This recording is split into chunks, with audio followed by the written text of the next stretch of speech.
They say America first is hurting America. But what if it's not a blunder? What if it's a calculated wake-up call? Before we dive into the commentary, please like and subscribe to Worldview Today, so you won't miss our unique takes on global current affairs.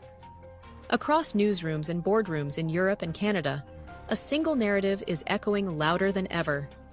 America is being boycotted. American brands are becoming symbols of division.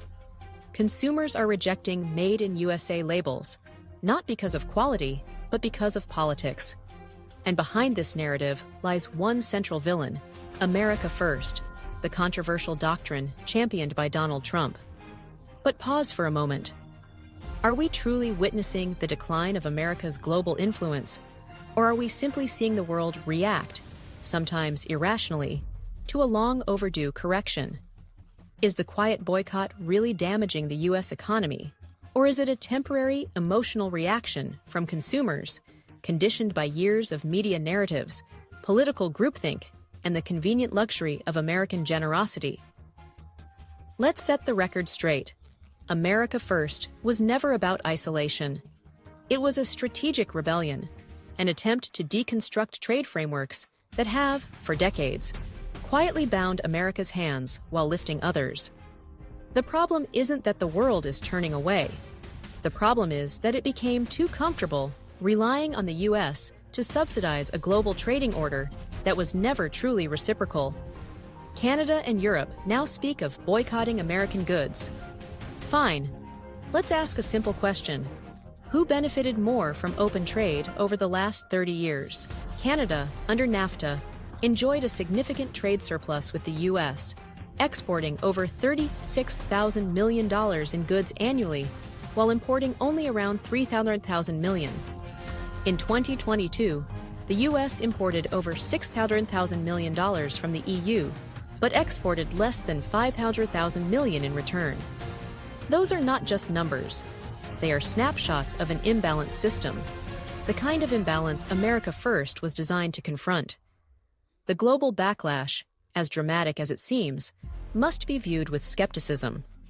Are 85% of Canadians really going to stop buying American products just because they plan to? Sentiment does not equal action. Real consumer behavior is driven by price, convenience, and perceived quality, not political hashtags. If the world could truly walk away from America with a click, why does the U.S. still account for over 17% of global trade in 2024, surpassing even China and the EU combined? The answer is simple. American goods remain synonymous with high quality, and America's supply chains, built over decades, cannot be replaced overnight. Not by tweets, not by tariffs, and certainly not by performative boycotts. Even when allies pivot toward Chinese suppliers to avoid U.S. scrutiny, it raises a larger ethical question. Is that a strategic move or a moral compromise? Take a Canadian brewery that switches from American aluminum to Chinese alternatives.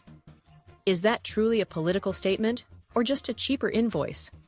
After all, China is still being accused of human rights violations, aggressive censorship, and currency manipulation. And then there's Elon Musk, a man supposedly canceled in Europe for his alignment with Trump. But Musk is also the person who helped Europe reduce its dependence on Russian energy by scaling battery storage and electric vehicle deployment. Is rejecting him really a moral stand or a shallow, crowd-driven reaction? When critics say America First is harmful, we must ask, harmful to whom? To multinational retailers? Or to the American workers whose jobs were outsourced to cheaper markets? To Apple shareholders? Or to Detroit families who rely on domestic manufacturing to survive? There's an unsettling paradox at play. The world demands a strong America, but refuses to let it defend its own interests. There's no denying that American brands, Tesla, Apple, McDonald's, are facing political boycotts abroad. But this is not a new phenomenon. What's new is America's response. For the first time in decades, it's not apologizing. It's not apologizing for prioritizing its citizens over diplomatic applause. It's not apologizing for questioning an international trade system that lets the U.S. bankroll the rules, only to be strangled by them. This isn't political arrogance, it's strategic surgery. American products may be rejected in some markets, but that rejection is forcing a deeper reckoning, a redefinition of the American consumer identity. Look at the numbers. After years of decline, domestic manufacturing jobs began rebounding in 2023. Companies like Intel, Samsung, and TSMC are pouring tens of billions into new factories on U.S. soil, even at higher costs. Why? Because they understand the world post-Trump is no longer one where you manufacture in China and sell in America without consequence. Trade barriers are no longer bugs in the system, they're the new operating standard. And in that world, early movers survive. Some celebrate European ethical consumerism, suggesting that turning away from American goods is an act of democratic resistance. But let's remember, during the 2022 energy crisis, it was America that shipped LNG to Germany. When Russia invaded Ukraine, it was the U.S. that provided the lion's share of military aid. Now, these same allies resent America, not because it turned its back, but because it stopped giving for free. What we're witnessing isn't a backlash. It's withdrawal symptoms from a world addicted to American subsidization. And consider this irony. As Canadian retailers slap Buy Local stickers on shelves, they're not pushing ethics, they're responding to market pressure. America First is, in turn, pressuring other nations to prioritize their own producers. That's not chaos, that's maturity. Even the much-feared removal of American firms from supply chains deserves a second look. It may feel like a blow in the short term, but in the long run, it's a detox. Ask yourself, if a supply chain can collapse over a social media trend, was it ever robust in the first place? America First isn't destroying globalization, it's exposing its fragility. By forcing diversification, repatriation, and resilience, the policy is shifting corporate calculus.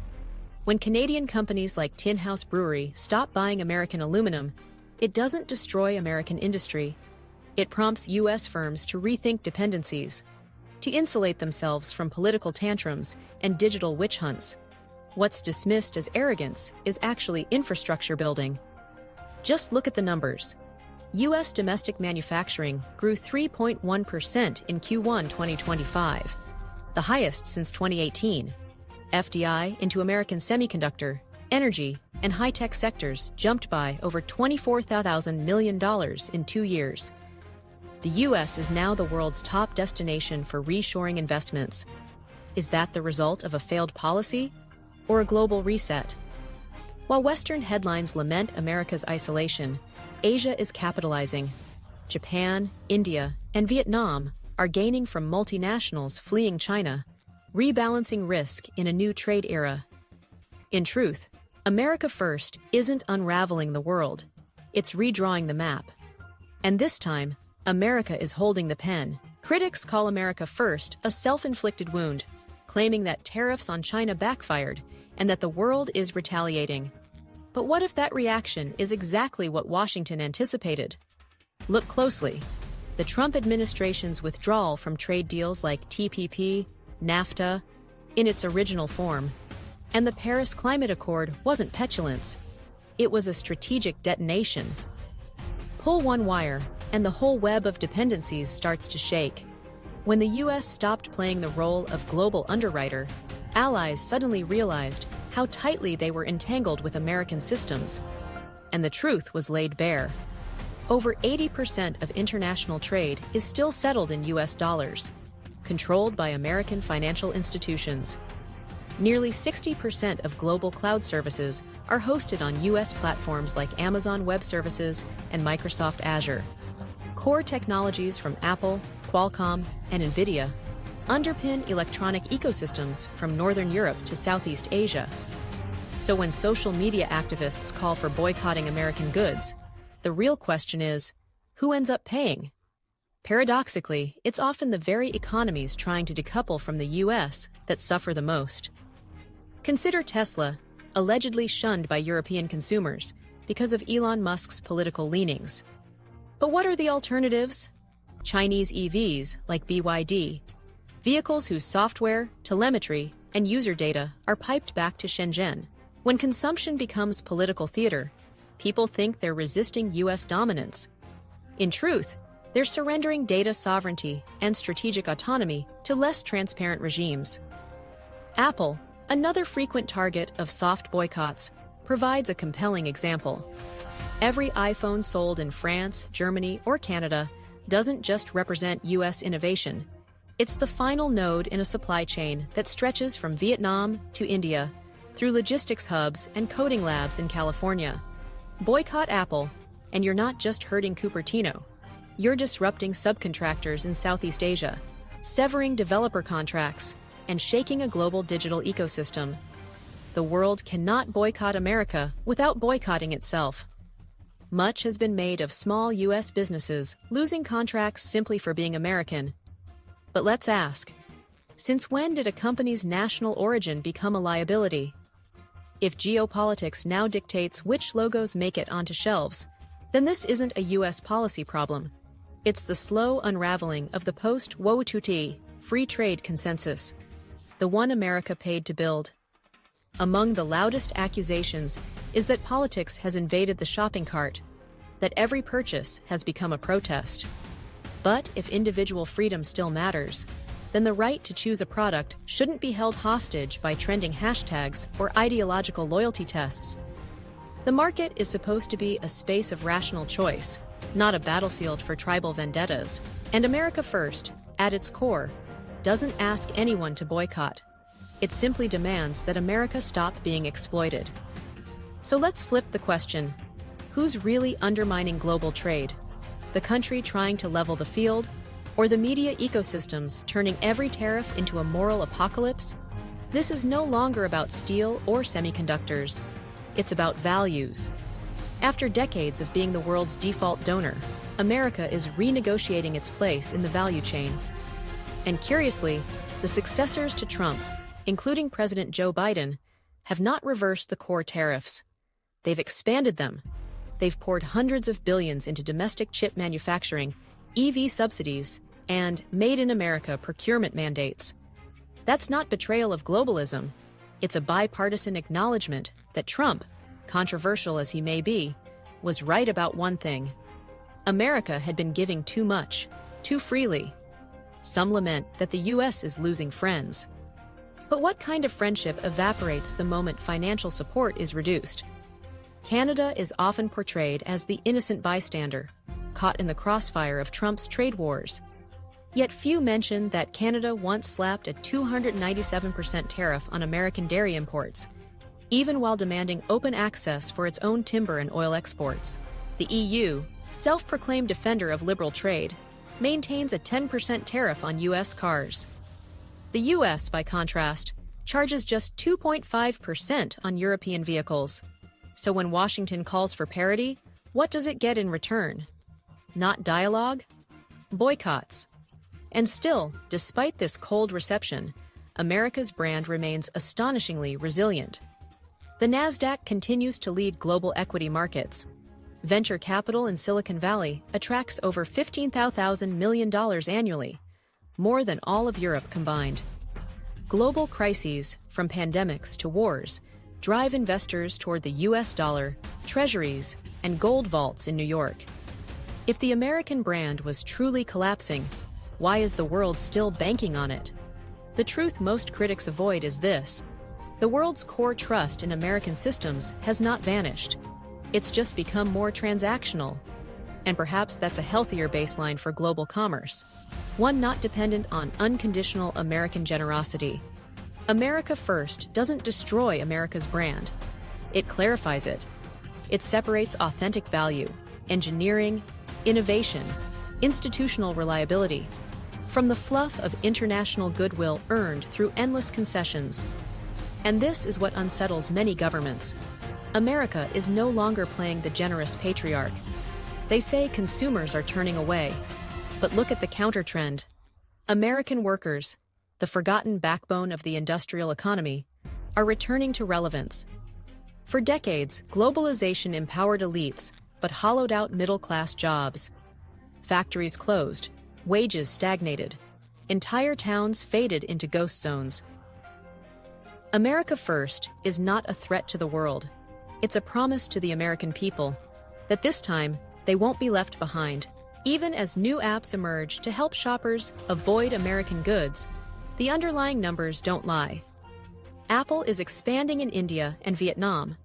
Amazon remains the world's top retailer. Coca-Cola operates in over 200 countries. Tesla, despite backlash in Europe, sold over 18,000 vehicles in Asia in Q1 2025 alone. These trends reflect more than economic inertia. They reflect gravity. Because in global trade, emotion may rise and fall, but supply chains follow the strongest pull. And if there's a warning to be issued, it's not to Washington, but to the governments politicizing consumption.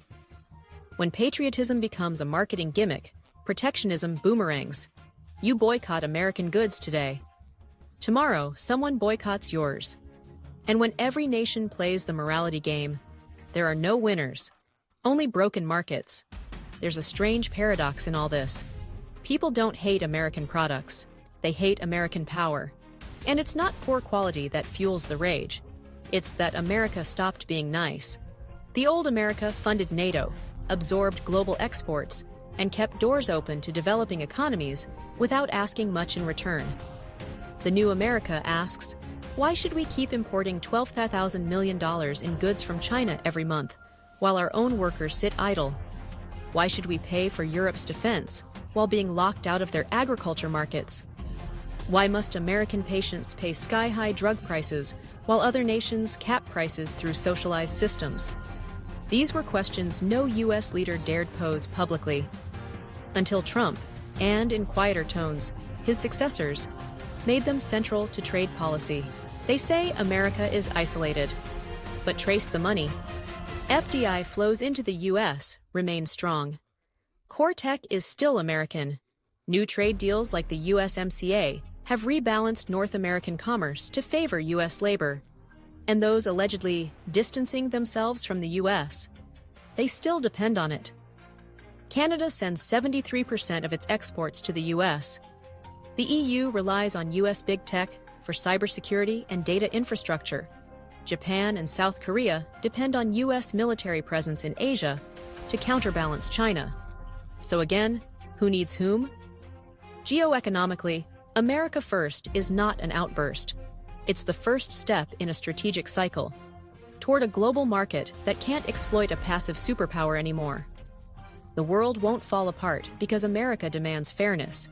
It will fall apart when no one is willing to acknowledge decades of imbalance. Tariffs are not weapons. They are the final straw after years of patience.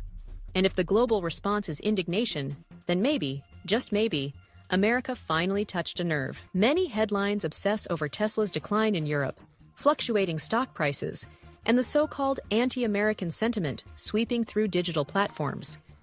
But they conveniently ignore a deeper truth. Elon Musk isn't dependent on Europe anymore. Tesla is building battery plants in Texas and Nevada. America is securing its own rare earth supplies through deals with Chile and Australia. The fastest-growing markets for electric vehicles are no longer Paris or Berlin. They are Mumbai, Jakarta, and Riyadh. In other words, while Europe pulls back, the U.S. pivots forward. We're told the shopping cart is now the front line of ideological resistance, that every credit card swipe is a political vote. But ask yourself, vote against what, exactly? Against a country asking for fairer trade terms? Against a president who doesn't flatter journalists or foreign dignitaries? Or against the uncomfortable realization that nothing is free anymore? Not even global stability? If that's the reason people are boycotting U.S. goods, then perhaps America should be relieved. Because it means the country is finally being seen, not as an ATM, but as a sovereign actor with boundaries. Let's be clear. A nation's image isn't shattered by slogans or viral campaigns. It's built on NASA's accomplishments, on Boeing's engineering, on Intel's semiconductors and 3M's materials, on the credibility of its universities and the resilience of its financial system, on the cultural power of Hollywood and Netflix, and on the trust embedded in J.P. Morgan, Goldman Sachs, and the NYSE. So will a few barcode scanning apps and boycott USA hashtags bring that down? No country in history has ever been defeated by consumer tantrums. But many have destroyed themselves by abandoning principles in favor of performative outrage.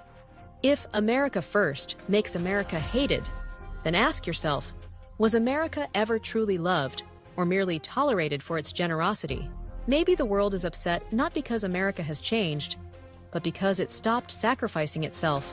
For decades, Washington played global sponsor, stabilizing oil markets, tolerating trade deficits, funding wars it didn't start, and maintaining peace in places its citizens would never visit. It built the SWIFT system, secured shipping lanes, sent food and medicine abroad, handed out scholarships to foreign students. And what did it get in return? A world that took it for granted, and then recoiled when it asked for reciprocity. So when America First finally arrived, when the US said, "We will now prioritize our interests," the world was stunned. Not because the idea was wrong, but because it broke an expectation no one had questioned for too long. Let's be brutally honest. How many allies ever treated America as an equal partner? And how many treated it as a geopolitical insurance policy? As long as Washington kept writing checks, they smiled. The moment it demanded accountability, they sulked. What kind of friendship is that? If European or Canadian consumers truly abandon US goods, not because of quality, but because of who's in office or what a flag represents, then that's not moral evolution. That's selfishness cloaked in idealism. Let's not sugarcoat it. The world isn't angry because America is wrong. It's angry because America stopped playing the free provider. In the modern global drama, America has always played the lead. Financially, militarily, technologically, humanitarian-wise. But now, the lead actor is tired and asking others to carry their own lines. And the stage is shaking. They say the US is turning its back on global values. But the truth is, it's turning its focus toward global fairness. And the outrage that follows? It tells us something uncomfortable. Many nations never truly admired the United States. They just liked having it on the hook. A true friend doesn't leave when you say, "I need to think about myself now." A real global power isn't one that stays silent. It's one that demands equity. And a democracy worth respecting isn't the one that keeps giving without asking. It's the one that finally says, enough. They call America first a mistake. But let's be honest. What country doesn't put its own citizens first? What leader promises to save the world before saving their own people? What economy can survive by eternally absorbing everyone else's burdens? France, Germany, South Korea, Japan, they're all pivoting to economic nationalism. Yet when the US does the same, it's labeled arrogant? Maybe America is being judged not by what it's doing, but by the audacity to demand fairness. In a world where deglobalization is gaining momentum, where nations are racing to secure supply chains, protect digital sovereignty, and reindustrialize, America First isn't a detour. It's the starting line. And if today, American products are being side-eyed because the US asked for balance, that doesn't signal American failure. It signals global immaturity. A fair, assertive America isn't breaking the world. It's forcing it to grow up. And if allies, partners, and consumers respond with anger, evasion, and boycott, then maybe we should stop asking whether America is wrong and start asking what exactly they're so afraid of. Are they upset about losing trade perks, unwilling to contribute more to defense, or simply terrified of having to take responsibility for a system America no longer wants to fund alone? Maybe the world never wanted America to be fair. Maybe it just wanted America to be generous and quiet. The final question then becomes, is America First a historic mistake, or a necessary jolt for the US to reclaim its rightful position, not in the hearts of allies, but in the balance of global power? Because if America doesn't fight for fairness now, who will? If you value this perspective, consider subscribing to Worldview today and sharing it with someone who still believes in critical thinking.